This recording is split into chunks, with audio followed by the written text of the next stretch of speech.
So it says anyway that Jesus grew and became strong in spirit, filled with wisdom. Well, what really is wisdom? Well, wisdom, it says that Jesus himself was the wisdom of God. He is the wisdom of God. And if you think about Jesus, everything that Jesus did came from a place of him giving himself. That's what he did. He gave himself sacrificially for you and I.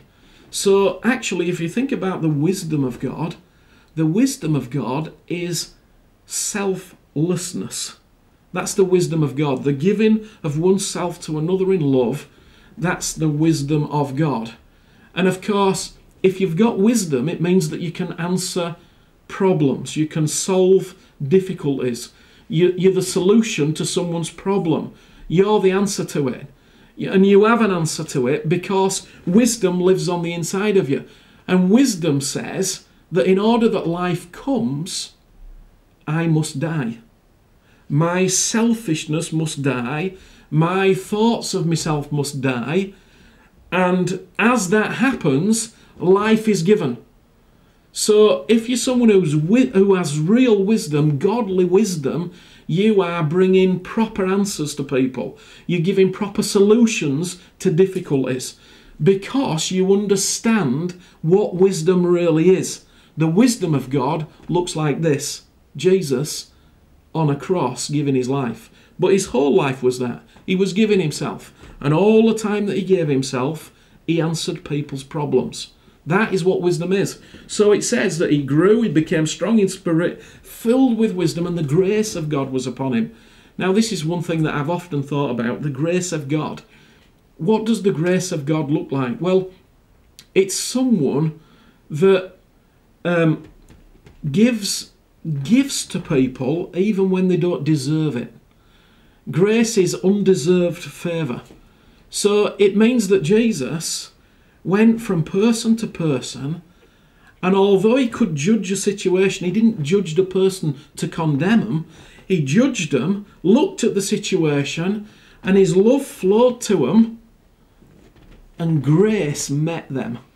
So although he had truth, he also had grace, and grace flowed from him, and he met them in grace, undeserved favour.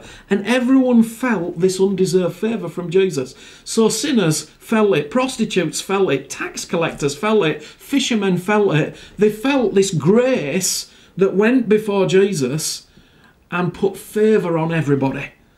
And I thought about this many times, and of course, the challenge for the church is, you know, we've been people who know the truth. I know the truth, and I'll tell you the truth. Yeah, but actually, you can't tell anyone the truth without first bringing grace into the life so they can receive it. So you see, Jesus, he was filled with grace. The wisdom of God was on him. His spirit was becoming strong. The Holy Spirit was already working deeply, internally in him. And this is how he met people. And of course, this is when he's 12 years old. So this is amazing. At 12 years old, he's full of the life of God already.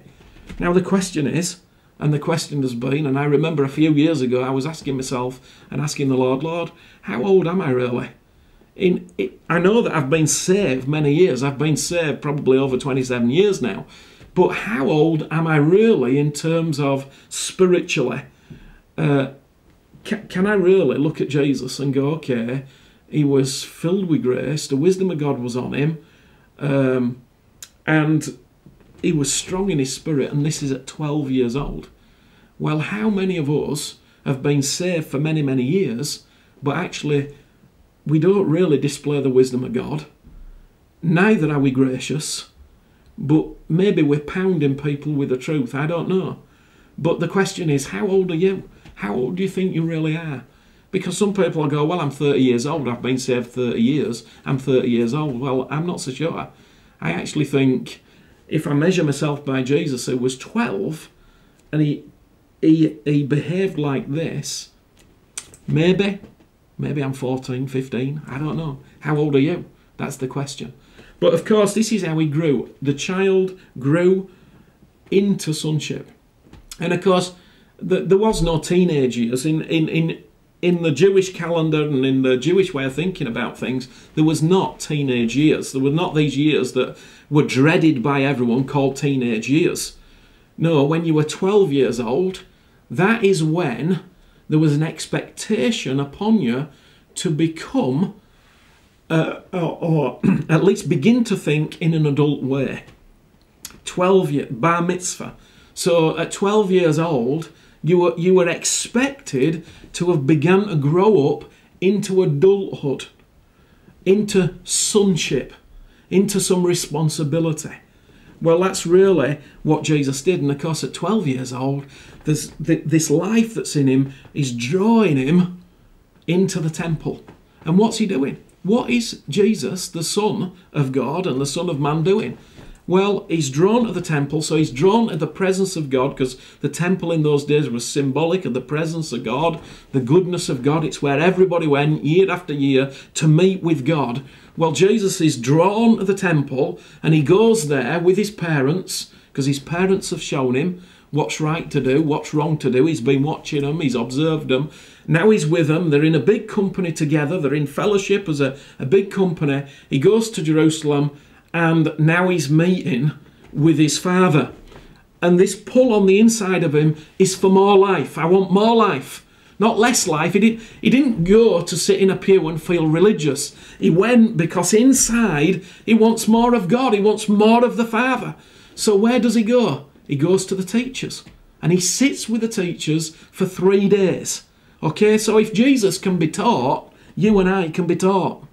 If Jesus can sit at the feet of teachers, you and I need to be those who can sit at the feet of teachers. And I know that you're doing that right now, so I want to thank you for that. But this is what Jesus is doing, and as he's doing it, it says here, it's wonderful, because this is all part of his growing up. It says that now so it was after 3 days they found him in the temple, sitting in the midst of the teachers, both listening to them and asking them questions. And when they saw him, they were amazed. So, you see, he's listening, he's asking questions, he's hearing. This is what happens as we grow up. And as I've looked around at the church, I think there's a lot of people with big opinions. They've got great opinions about everything. But actually, I don't see many people communicating together. I don't see them fellowshipping and talking together and really listening to the Spirit of God. What might God be saying to us in these days? I see him opinionating. I see him theologizing. I hear sermons about what God's going to do in these end days. But actually, I don't see many people sat together, really getting hold of the Spirit of God as they share together. It seems to be a lot of opinions, a lot of proudness, a lot of me thinking that I know everything. Listen, if we're going to grow up, we have to sit down. We have to be quiet. We have to listen. We have to watch and observe. And then eventually, as we begin to hear the Spirit of God and begin to grow in God, then we can begin to speak. Then we can begin to rise up with what God says to us on the inside. But this just the knowledge of the word is not sufficient. The Pharisees, the Sadducees, they had a lot of knowledge of the word. It wasn't sufficient. It didn't lead to life. Somehow something's going to happen on the inside of us. And you know, as this happened with Jesus, his parents had already started going back home. But he wasn't in the midst. And they began to be worried. They began to be anxious. And I thought about this a little bit. You see, when the longing in you begins to get so much that you're right on the edge, you feel that you're on the edge, then actually it causes other people to return to the presence. It causes other people to want to find out, why is he doing this? What's wrong with him? What's gone on? This kind of longing on the inside of us, this growing up, this desire to become someone else, causes other people to stop. Sometimes it frightens them. Sometimes they get anxious, just like his mum and dad did. But actually, he was taking them into a new place in the Spirit. And when I say in the Spirit, I don't mean all airy-fairy. I mean the Spirit's in him. He's growing strong in his spirit. The grace of God's on him. The wisdom of God's on him. Something's happening internally in him, and he's been built up. Inside he's been furnished. And now he's on a new leg of the journey. Well, this is what sonship's all about. This is what it's all about tonight, today, wherever you are, this is what it's really all about. It's all about life. Jesus is the master of life. He's the king of the universe. He's the king of life. And he's got life for you and me. And as you walk more into this sonship, more on this journey, you too will experience more life. And life is what we really need.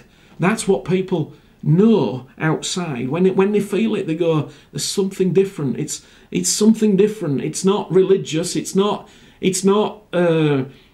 old and flat, but it's something that's sharp and dynamic, and it's sharpening me, and it's causing me to think more. That's what life is really like. Wonderful life. And that's what God's given us. So, okay, I know I was pretty zealous there and going for it, but hey, that's why I'm here. And I just want to bless you today, and I want to thank you for watching this little broadcast, and I pray that it's a great blessing to you as you go forward in the Kingdom House concept. Bless you so much.